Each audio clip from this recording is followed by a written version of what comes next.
Why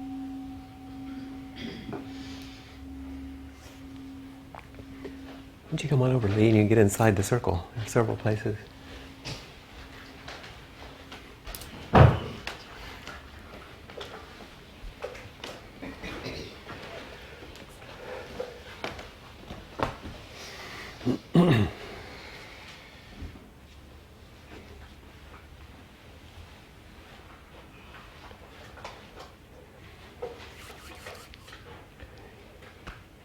So class number 1, the call to practice, the chant is,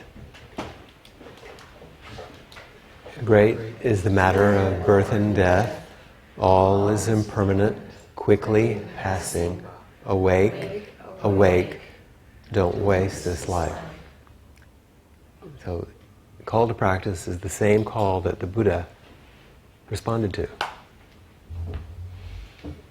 You know, the traditional teachings about the Buddha's life, when he, as a prince, did what every young teenage boy does, is snuck out of the house and noticed that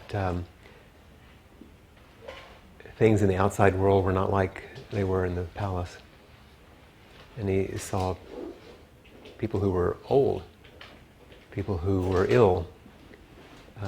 He saw a dead body being ready for cremation. And all these things startled him. And so it was a call to practice. It's like, wow, this is something that it was already beginning to wake up something, just like something wakes up in us, or you wouldn't be here. You wouldn't have begun practice, you wouldn't have signed up for the class, you wouldn't have come to the 4th class, you would have given up by now. So great is the matter of birth and death, all is impermanent. And what he noticed is that impermanence was at the center. It's like when we ring the bell, it's a sound that calls you to something. Impermanence is a kind of a call. It's like, whoa, everything changes. I can't count on what I think I could usually count on. And it passes quickly. And to wake up to that fact means I'm not going to waste my life.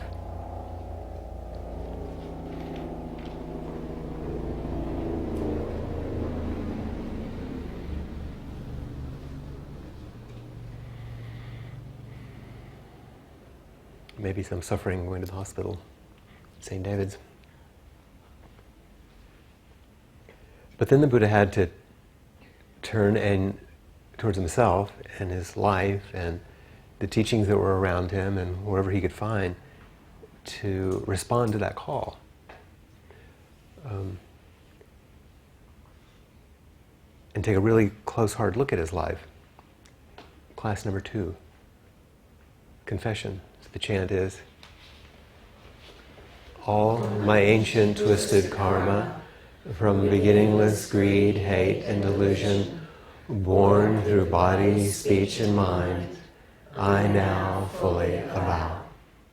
I now fully avow. And then the next day, I now fully avow. And then the next day, I now fully avow. This is clarifying the way by the substance of our actual life, not by theology, not philosophy, not some special incantation, but actually the substance of our life. All my ancient twisted karma. Actually the messy part of our life. From beginningless greed, hate, and delusion. Oh, it's just life, not just my life. From beginningless. Born through body, speech, and mind. Oh, but it does show up in me. I now make full confession of it. I now admit. And that's what the Buddha did. He practiced with the teachers that he found in the forest as he was becoming an itinerant ascetic monk. So he was called. He turned towards the teachings that he had.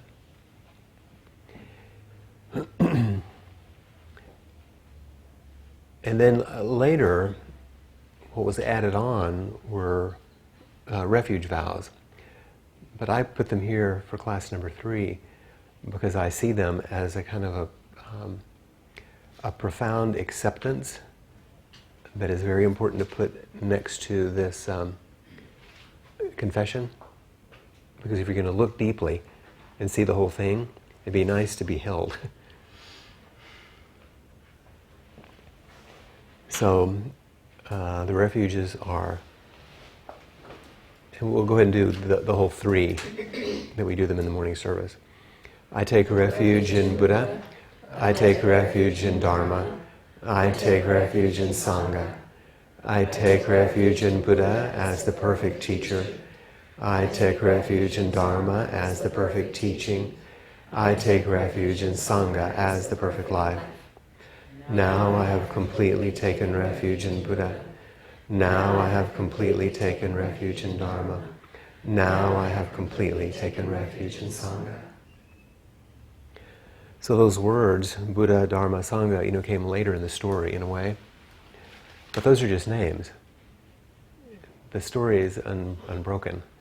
And learning to take refuge in each moment as it's teaching you, the truth of the moment, which are the teachings, and the interconnectedness of every being in every moment, that's Buddha, Dharma, Sangha, whether you call it that or not. And that's what Buddha woke up to. So he applied himself to awakening once he tried all the practices of his day and it didn't answer his question. And upon awakening, he was asked to teach. So this class then is the heart of practice. What began the turning of the wheel of the Dharma in terms of the oral teachings, at least, from Shakyamuni Buddha, in the form of the Four Noble Truths.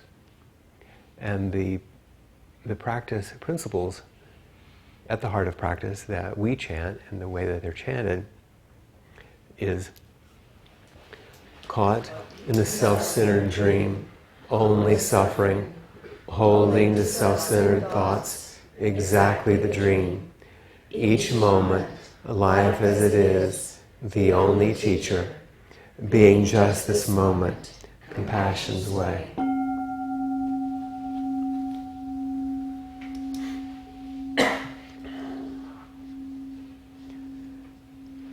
So I think it's interesting to think of the sequence that they're studying, that we're practicing, that we're responding to in our writing, as basically the same sequence that the Buddha moved through in a way. Or at least I can map them that way, because it's useful to speak about them.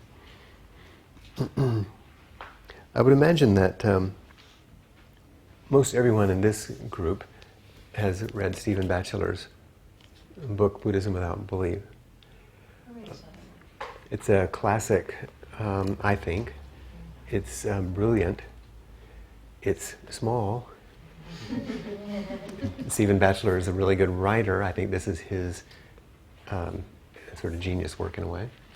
And it focuses on the Four Noble Truths.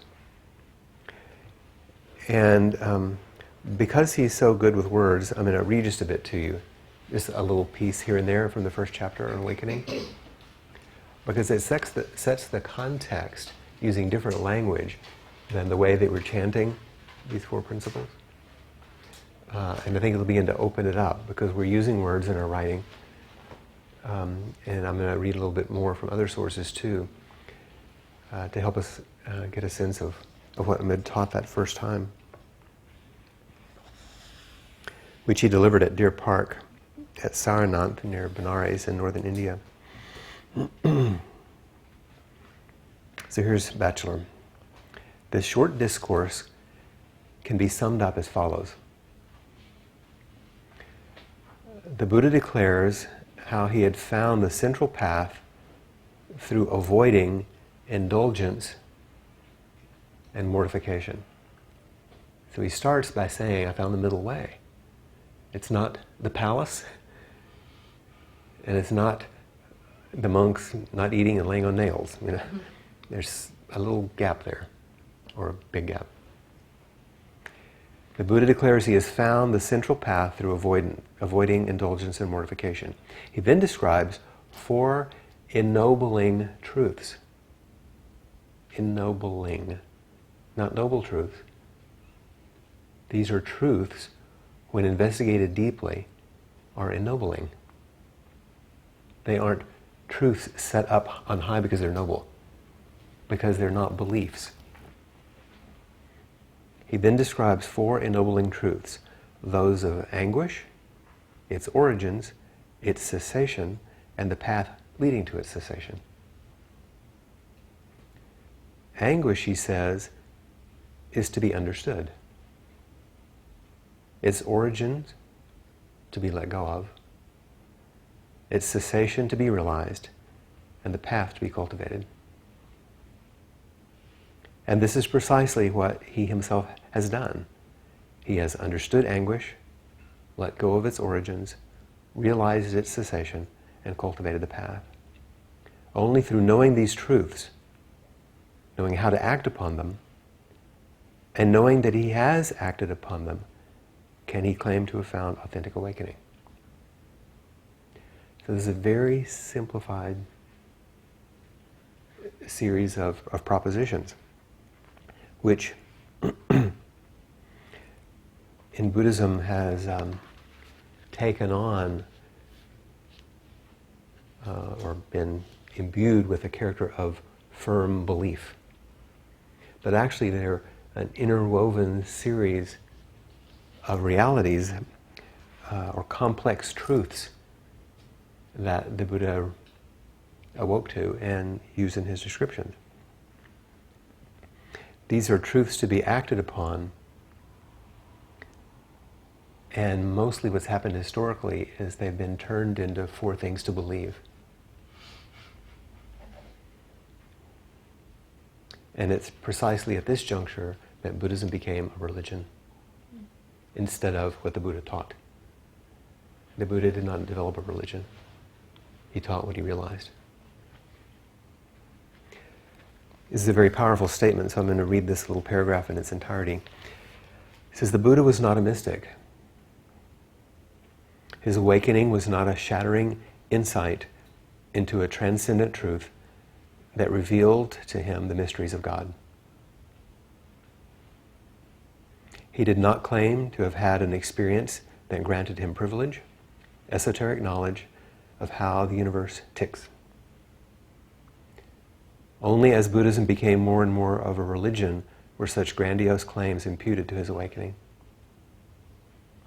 In describing to the 5 ascetics, that's his buddies that he was practicing with, what his awakening meant, he spoke of having discovered complete freedom of heart and mind from the compulsions of craving.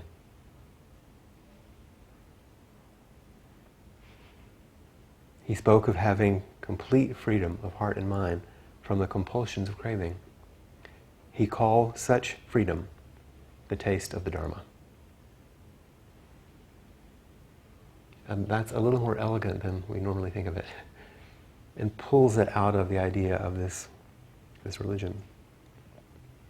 So he woke from the sleep of existential confusion. He woke up to what's actually happening. And he says, a person who is asleep is either lost in deep unconsciousness or absorbed in a dream. Self-centered dream. The Buddha woke up to the nature of the human dilemma and a way to its resolution.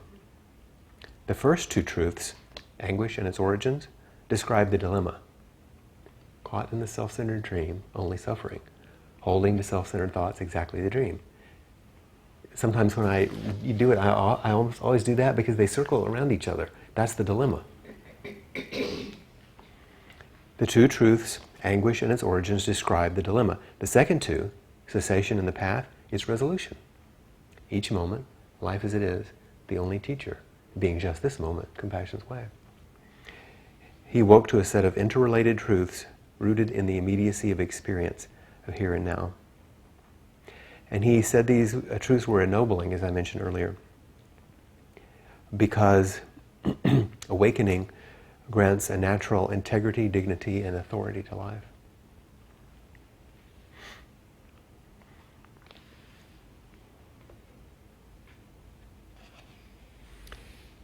I can't help but give you a tiny bit of a story that's in here. He says, there's this part in Alice in Wonderland where she enters a room and she finds a bottle that says, "Drink me."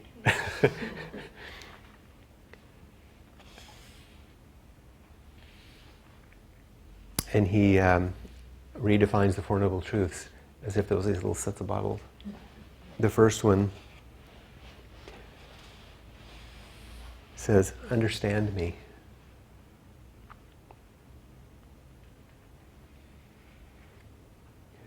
Anguish maintains its power only if we allow it to intimidate us. So it takes the courage to face and understand the nature of suffering, of anguish.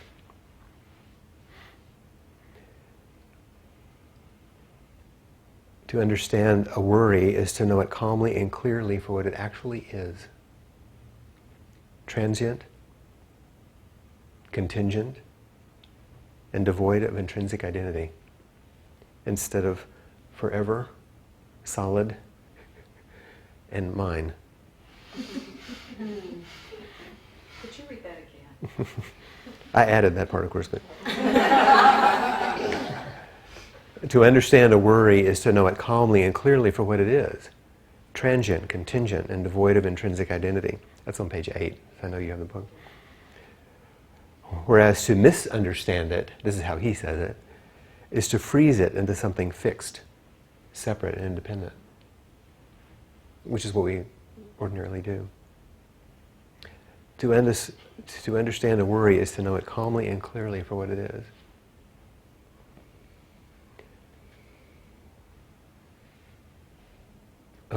Last weekend when I was leading the retreat in Madison, I've been leading retreats there for 7 years now, and a couple of people, a lot of good people go to Madison, the Dalai Lama and a lot of really interesting teachers.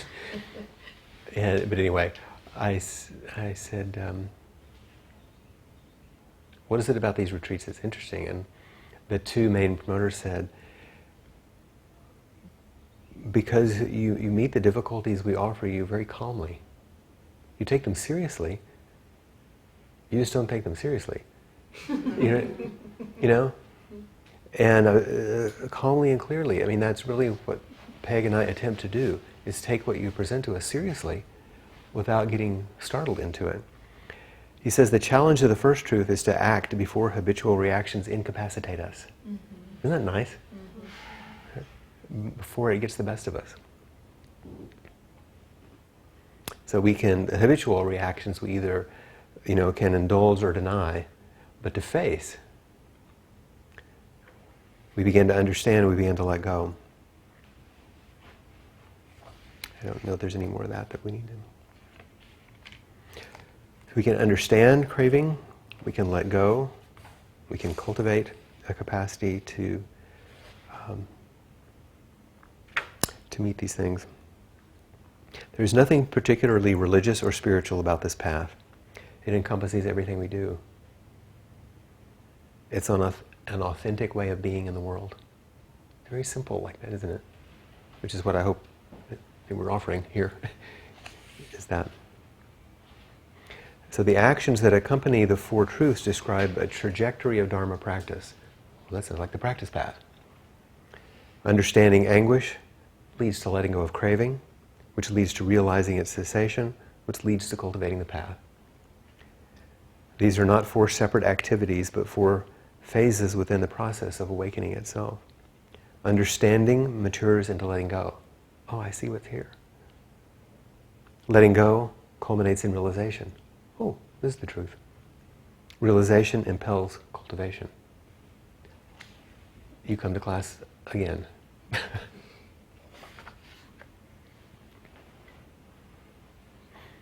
And I want to read this one last thing.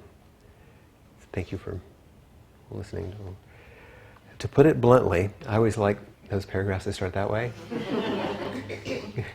He's not going to pull any punches, To put it bluntly, the central question Buddhists have faced from the beginning is this. So this is a common one for all of us, and for anyone who comes to class. The central question is this: is awakening close by or far away? Is it readily accessible or available only through supreme effort? And this is an important question to ask at this point in the heart of practice. If its proximity and ease of access are emphasized, there's a danger of trivializing it,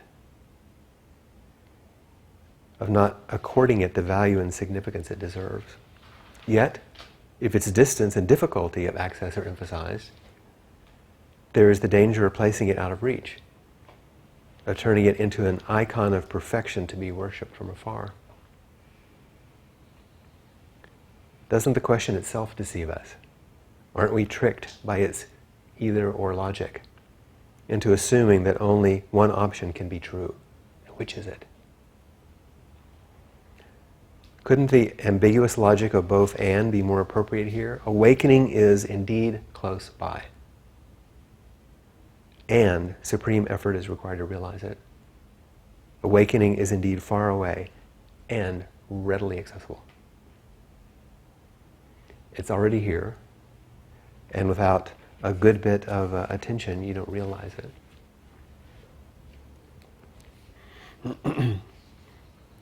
So I thought that was quite a useful little review from that about these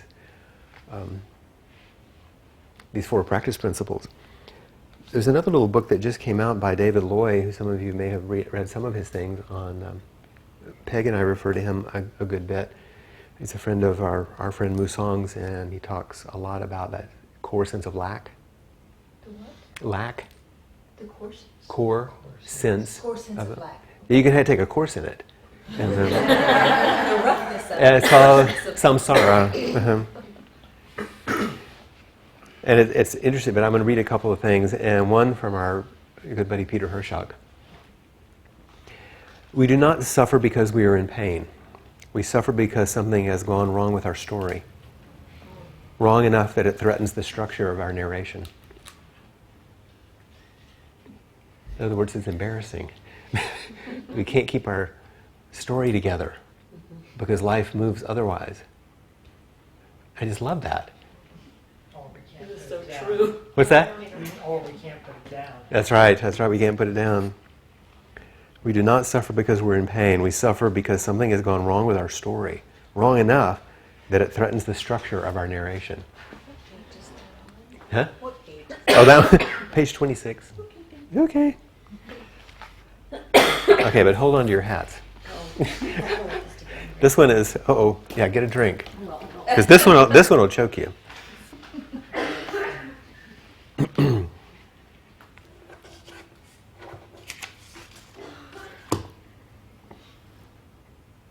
Cheers.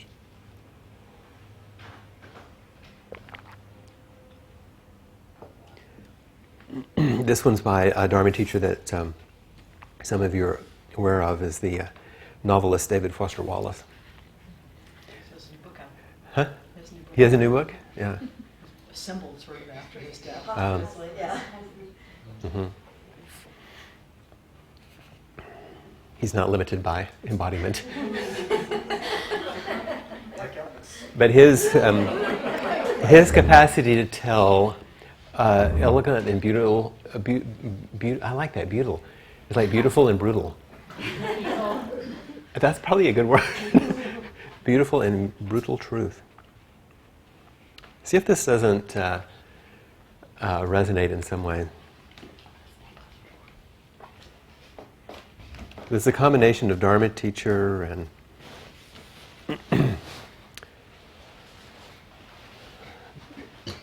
it's one on my mind. Who wrote Plan B and Tennessee? Andy Lamott. You know, it's kind of a rough male version of that, in some ways. Okay, here we go. In the day-to-day trenches of adult life, there is no such thing as atheism. There is no such thing as not worshiping. Everybody worships. The only choice we get is what to worship. And an outstanding reason for choosing some sort of God or spiritual type thing to worship, be it JC or Allah, be it Yahweh or the Wiccan Mother Goddess or the Four Noble Truths or some intangible set of ethical principles, is that pretty much anything else you worship will eat you alive.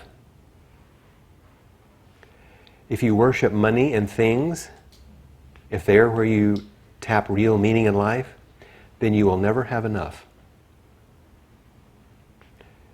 Never feel you have enough. Worship your own body and beauty and sexual allure, and you'll always feel ugly. And when time and age start showing, you will die a million deaths before they finally plant you. Worship power. You'll feel weak and afraid, and you'll need ever more power over others to keep the fear at bay. Worship your intellect, being seen as smart, you'll end up feeling stupid, a fraud, always on the verge of being found out. The insidious thing about these forms of worship is not that they're evil or sinful. It's just that they're unconscious. They are default settings. They're the kind of worship you just gradually slip into day after day, getting more and more selective about what you see and how you measure value, without ever being fully aware that that's what you're doing. And the world will not discourage you from operating on your default settings, because the world of men and money and power hums along quite nicely on the fuel of fear and contempt and frustration and craving and the worship of self.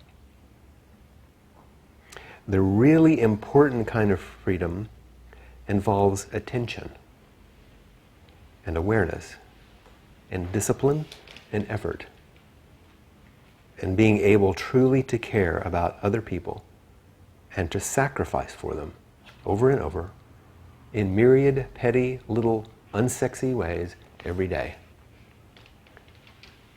That is real freedom. The alternative is unconsciousness, the default setting, the rat race, the constant gnawing sense of having had and lost some infinite thing. Did that knock your socks off? Wow. That's amazing, isn't it? Is that from a novel? It's a commencement speech from some university, I can't remember which one. You can find the whole speech online. Yeah. L-A-Y? L-O. But that's David Foster. This is David Foster Wallace. He doesn't say where it came from, but it's a famous piece. But it's in that book. Yeah. But it's just so good. That's on page 88 and 89. Because lest we get highfalutin and spiritual sounding, he's nailing this stuff just straight out, which is why I mentioned Annie Lamont, the same kind of voice in that way, just take the covers off and just say what it is.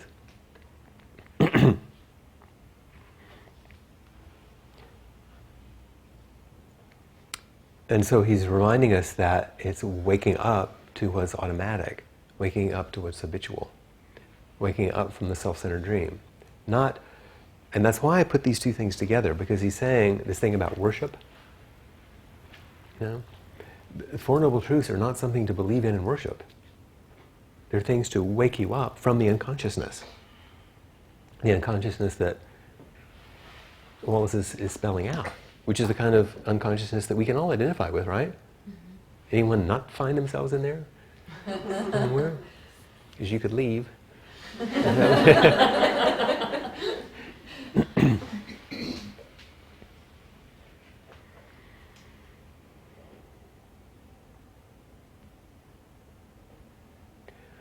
So the beauty of this particular step on the path, caught in the self-centered dream, only suffering, holding to self-centered thoughts, exactly the dream. Each moment, life as it is, the only teacher. Life as it is, not the unconscious dreams. And being just this moment, accepting this, is the way of compassion, of turning towards what's rough, what's a little bit difficult. And shifting into that less self-centered, a little bit more generous, a little bit more caring, sometimes sacrificial, not in a crazy way, just offering yourself to the world. That's the path of the Dharma. Nothing to believe in, everything to discover.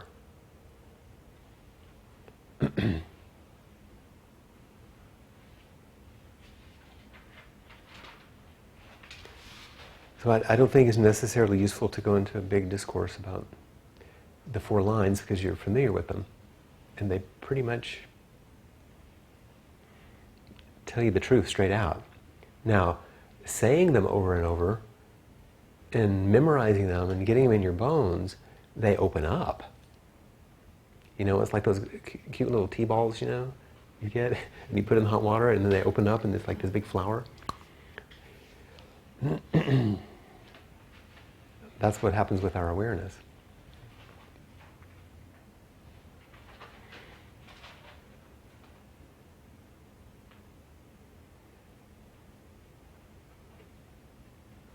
And whether you know it or not, you are that flower, and it is right at hand, close by. But without a good bit of attention, it doesn't open. And that's what we need each other for in practice.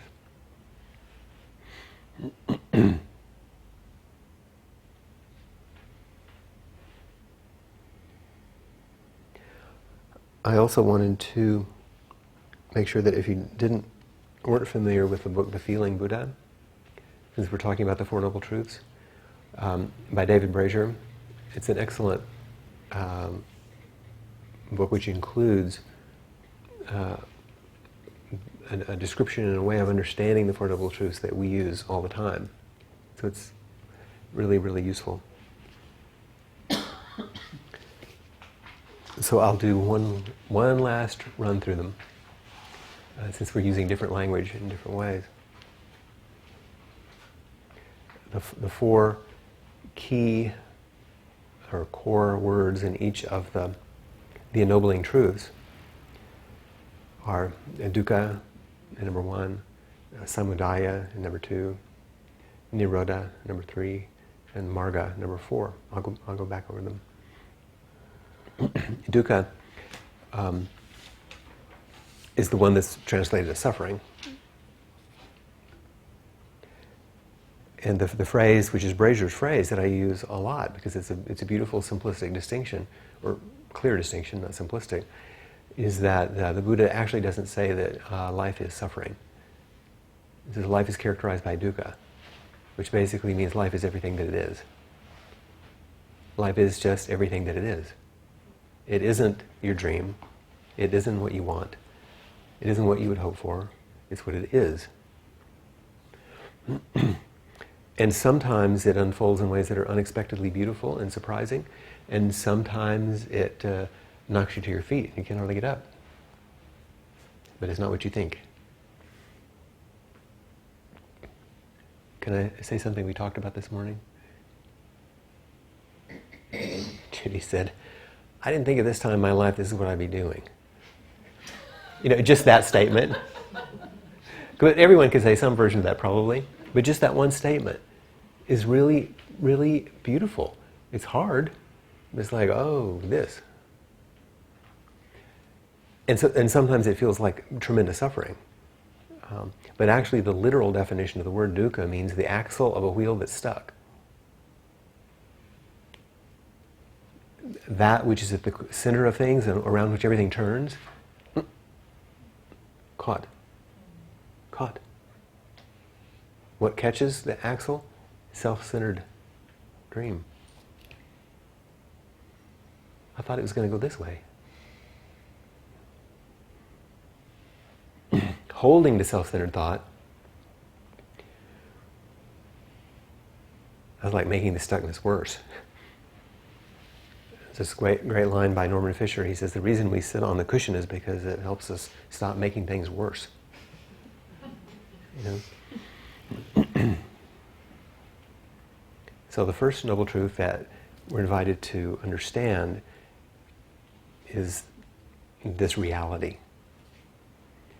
And it helps us if we're called to practice, turn towards our life, take refuge so we can see it. When you get to the heart of the matter, to the heart of practices, especially when you begin to touch on understandings of emptiness and sort of the great death, the birth of great compassion. I heard Reb Anderson say one time, these teachings were normally given to just senior students. Not because the senior students are the only ones who could understand it. That wasn't the case. usually given to senior students because they were in training settings where they were very well supported, because he says you can't hear these teachings and let them actually go in unless you're loved enough. Not smart enough, loved enough. Otherwise they're shattering.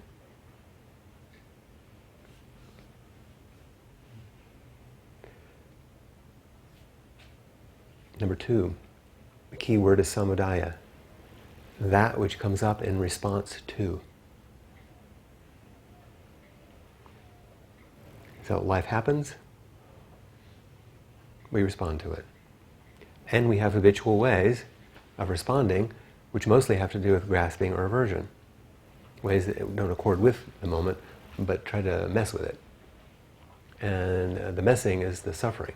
That's what Hirschach's talking about in terms of our narration gets messed up. It's not because we're in pain, because our story is. Our dream is messed up. Even waking up feels like it's messed up.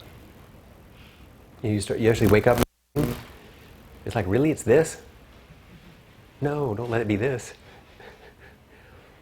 So samudaya is the discovery, the attending to and the discovery and the unfolding of our habitual habits of the way we respond to life. Some people call it therapy, or a lot of different things. But when you just notice what arises, how we're organized, and mindful attention helps us understand self-organization very precisely in our bodies, in our feelings, our mind, in our relationships.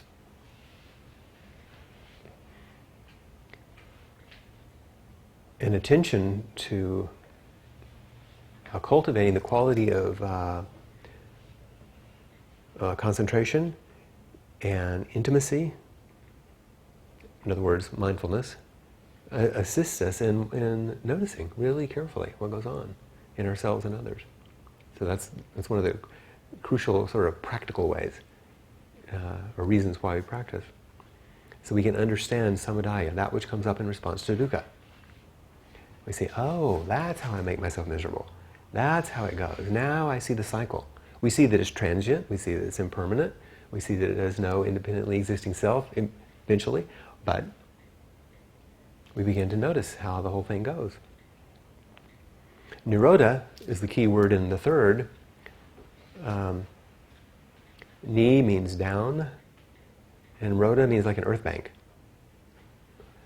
So it refers to like the way you build up like a fire pit, you build a bank to keep the fire contained. This is containment. Not containment as in, if you cover up the fire, you lose the energy. If you don't build a bank, it can spread and burn everything. And all of us have had moments in where we've spread our dukkha and burned things, right? And there are times when we've shut ourselves down trying to be good, even spiritual, and close down our vitality. So containment means how do you, in a noble way, contain what arises in samudaya in response to dukkha, and work with it, practice with it. Each moment, life as it is, the only teacher. Each moment, life is tossing something into the pot that we're studying. It's teaching us. So sometimes, with mindful attention to arisings, we start noticing actually how we're responding to life. And she warned me she's not actually unhappy. We begin to,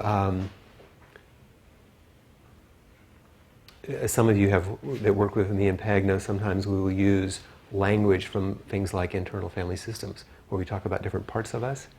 Since we are multiple, since it is a contingent arising, no individually existing self, we can watch different aspects of our conditioning move.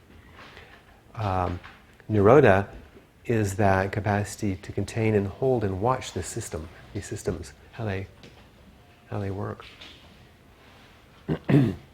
So that we gain freedom from, so that we gain some separation from. We're just not in them, entranced. We gain some separation. We begin to unburden things. We begin to see that it's not solid.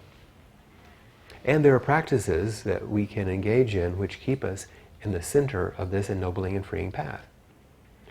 And the Fourth Noble Truth is about the cultivation of that path. The central word is marga, not marg, marga, which is the one that's translated as right, right action, right livelihood, right? Which doesn't mean right as opposed to wrong. It means in the center, flowing all in the same direction, like in the middle of the river where all the water goes together. So this is action that is in accord with the Tao. This is awareness that's in accord with reality.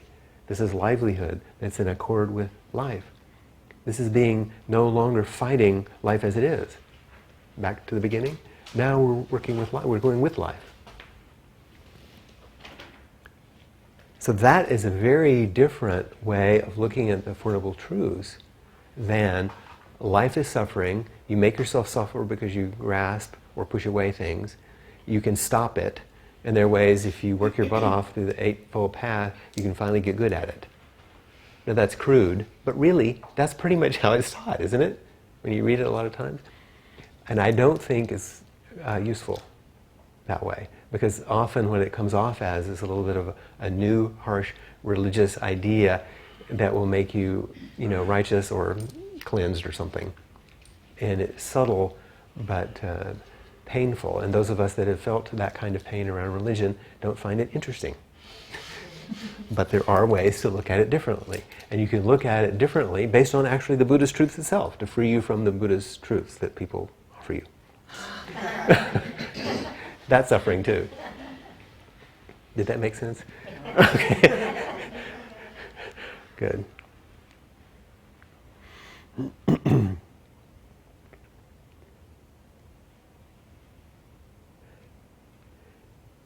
Okay, maybe that's enough on the Four Noble Truths. And I've looked at it in a lot of different ways. From all of this, let's do some writing and see what emerges.